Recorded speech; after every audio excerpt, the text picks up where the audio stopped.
So today is our squash day. I get here first. Meryl's been on one of her gigs. She's a trainer.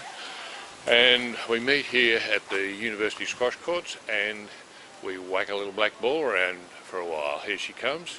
So we meet up, got the court 2 or 3 times a week. It's just another part of our fitness thing, and it's a way to vent our frustrations against each other. Here she comes now. Hello Meryl, how was the trip? Any issues on the bikeway? No fights with any lycra-tards? Oh, that's a bit uneventful. That's a bit uneventful for the vlog. Well, I'm sorry. Can't you just make something up? Yeah, apparently not. Okay, you ready for a big game? Yeah. You're going to kick my butt? Of course. Okay. Okay, well we might be able to go on the court now. You want to just check and see you've got a court?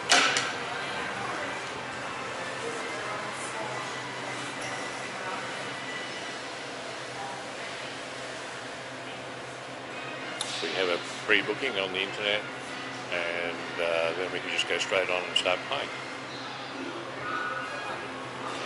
Got one? So there's a bit of a story as to why we're playing squash, but I might leave that till after the game. And because I used to play it when I was a kid at school, and then there was about a 30-year gap with no squash, and here we are again 30 years later, 40 years later, playing squash. So I'll talk to you again soon.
as good as their usual.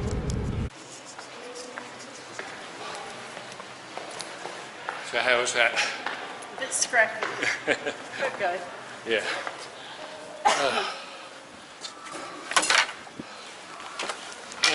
Okay.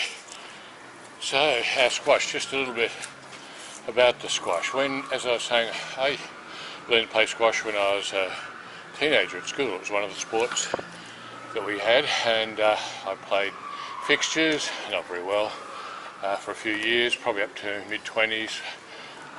We got, I think, to about D2, D grade 2. That's, you can go all the way down to about F. There's, you know, A to 4, B to 4, way through to F to 4.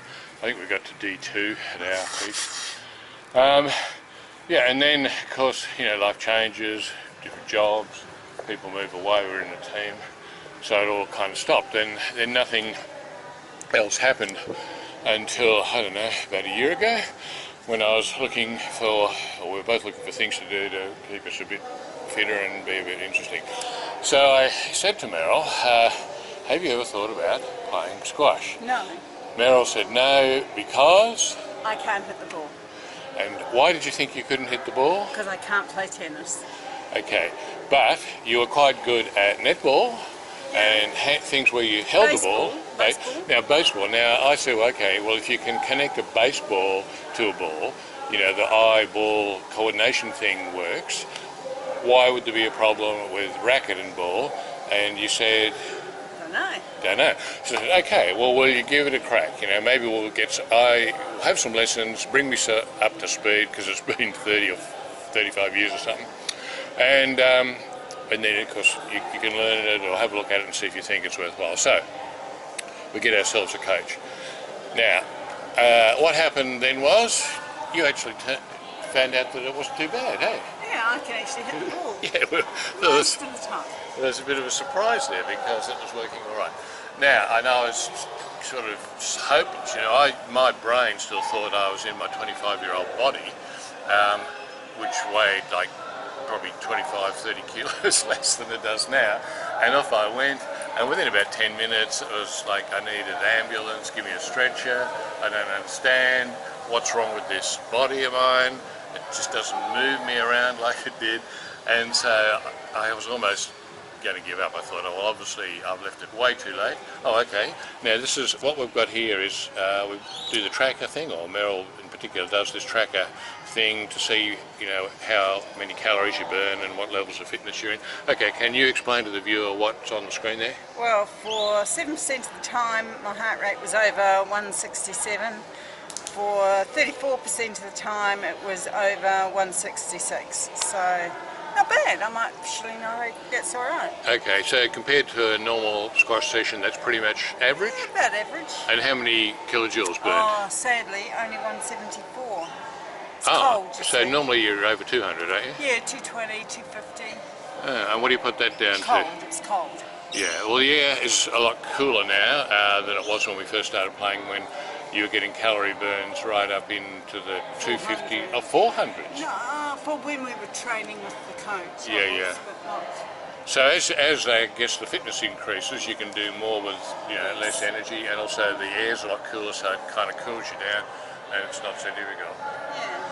But anyway, so that's quite a good result. Our skills have, after having, you know, a few coaching lessons and playing for a while, our skills have definitely improved. We couldn't get more than about, I don't know, we thought it was good if we got 5 or 6 In a rally? points in a rally after the other without stuffing up. If we got to 6, we were congratulating ourselves, whereas now we can do, I don't know, 20 or 30 or something. Yeah. So obviously, you know, it's picked up. I still don't feel like I'm, you know, at the skill that I was when I was 25. Actually, that's not true. I probably do feel like I've kind of got the skills, but I'm just carting around so much more flesh that I can't get to the ball as quickly or whatever. Anyway, you'll see when you have a look at the clips of us on the court, those that have played squash might notice How bad we are. well, yeah, not how bad, and also the fact that we've actually modified the rules. We've got old and decrepit squash player rules that allow for 2 bounces if we need them to hit the ball, and we don't really care if the serve is out. We just play anyway. So that just keeps the ball moving. Well, it's not for points, it's for fitness. Yeah, and the way we break it down is we have our first 5 minutes is sort of rallying, trying to keep the ball going, warming us up. Then we have about 15 minutes of competition, if you like, where we're trying to, kill each other, outsmart each other, and all the rest of it. And then we have another 10 minutes of rallying at the end, so it all adds up to 30 minutes. And that seems to work quite well. So that's just another thing that I would suggest to people, because squash is a really good way to improve your fitness. You can play quite sedately to start with. I mean, I know I was really buggered initially, but that was because I was trying to play the way I did when I was 25. If you don't have that in your head, you'll be fine. You can just sort of pace yourself along. But an interesting thing is when we were talking to the coach, who had been coaching for quite a long time, 30 years or something, right back almost just after when I finished. And one of the things that's happened here is that squash and tennis is a lot less popular than it used to be. The tennis courts are closing down all over the place. It's really hard to find a squash court. There used to be, 10 or 15 squash courts within a 15, 20 minute drive or ride. Now, most of them are closed down. There's only 2 or 3 that are really accessible. This one, fortunately, at the Uni Sports Centre is quite close to us. It's only about 6 or 7k, but quite hard to get a court. And I said to the coach, what's happened? Why are so less people playing squash and tennis than they used to? Now, her answer actually surprised me a bit. I thought she'd say, people are just getting lazy, they've got too many other things to do. But she said that back when I was learning, squash was one of the sports that you could choose as a school sport, and everybody had push bikes. So you'd pick your sport, they'd say where you need to be, and you'd get on your push bike and ride to the squash court to play your school squash. Now, because kids these days, not too many of them ride their push bikes, their parents drive them around in their SUVs, and they're really worried about them getting hurt or all the or thin cotton and fit. The what? They're worried about them getting thin and fit. Yeah, well, that's right. So you've got more obesity and whatever, and the parents just don't want to drive them around all over the place to any sport, including squash. So because the kids couldn't get there, and often these places aren't just on a convenient public transport line, they started to fall away. And so now it's only the really hardcore dedicated ones that play as kids. Now, with sports, often adult sports come from playing as a kid. So if the kids aren't playing as kids, they just don't take it up. And so the net result is a lot less people playing sports like squash and tennis, where you have to go to different places, which is quite sad. But I would suggest to anybody that's out there thinking that it might be a bit of fun, there's a lot of advantages. You don't have to worry about the weather, it's indoors. You can slog it as hard as you like, so you can get rid of all your pent-up frustrations, whack the crap out of the ball, and it actually makes for a better shot, doesn't make it harder. And you can turn up the volume on the fitness extension, exertion as much as you like or as little as you like. So I'd highly recommend it. Don't you recommend it? Absolutely. And as far as a bonding thing, it's a great bonding thing. Oh yeah, you've only hit me, I don't know, maybe a dozen times, and I got you one. No, I hit you a dozen times, you've got me one. Well, I think you'll see in the footage that there are a couple of times there where Meryl hit me and I hit her. I think I hit you a little bit harder than you hit me. I think you may have. My boob is damaged. So apart from the odd little crescent-shaped, we used to call them crescent-shaped bruises, because when the squash ball hits, it sort of squishes in a crescent shape, and we sort of proudly, walk around with our crescent-shaped bruises for a few days. Oh, okay. So there you go. It's a measure of your immaturity. Yeah, probably. I mean, immature in lots of ways. This is the lady that likes to read porn, am I remembering? If we're talking about maturity, immaturity? I guess that's not an immaturity thing, is it? Excuse you? Okay. Got nothing to do with No. reading porn. No. All right. So there you go, guys. That's the whole squash thing. Hope you got something out of that, and as I say, something I would definitely recommend if you're looking at things to do. Quite cheap, $12 for half an hour. Not exorbitant rates. 3 times a week's good.